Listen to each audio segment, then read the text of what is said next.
जानते हैं मोक्षदा एकादशी व्रत महत्व के बारे में।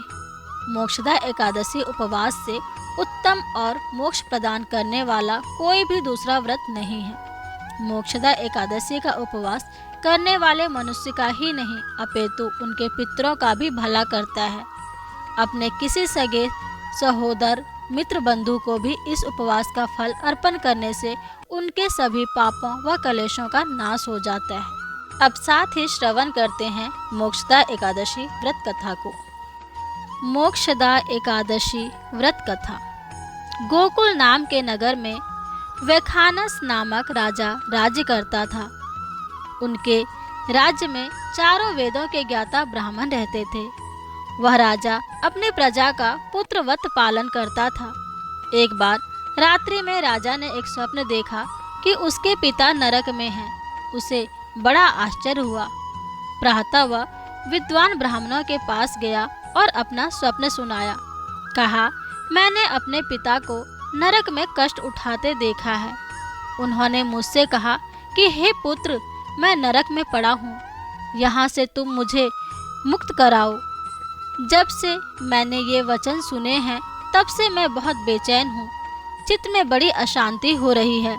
मुझे इस राज्य, धन, पुत्र, स्त्री, हाथी, घोड़े आदि में कुछ भी सुख प्रतीत नहीं होता।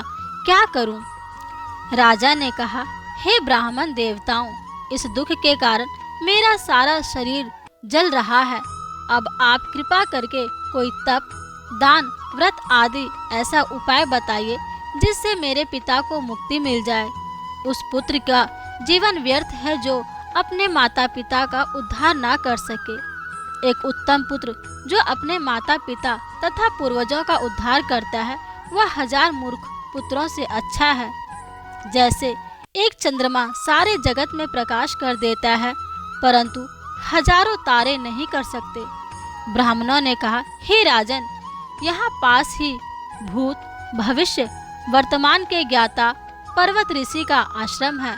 आपकी समस्या का हल वे जरूर करेंगे। ऐसा सुनकर राजा मुनि के आश्रम पर गया। उस आश्रम में अनेक शांतचित्त योगी और मुनि तपस्या कर रहे थे। उसी जगह पर्वत मुनि बैठे थे। राजा ने मुनि को साष्टांग दंडवत किया। मुनि ने राजा से कुशल पूछी। राजा ने कहा कि महाराज, आपकी कृपा से मेरे राज्य में सब कुशल है, लेकिन अकस्मात मेरे चित्त में अत्यंत अशांति होने लगी है। ऐसा सुनकर पर्वत मुनि ने आंखें बंद की और भूत विचारने लगे।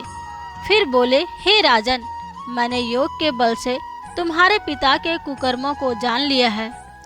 उन्होंने पूर्व जन्म में कामातुर होकर एक पत्नी को रति दी, किंतु सौत के कहने पर दूसरी पत्नी को ऋतु दान मांगने पर भी नहीं दिया।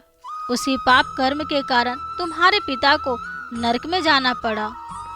तब राजा ने कहा, इसका कोई उपाय बताइए। मुनि बोले, हे राजन, आप मार्गशीर्ष एकादशी का उपवास करें और उस उपवास के पुण्य को अपने पिता को संकल्प कर दे।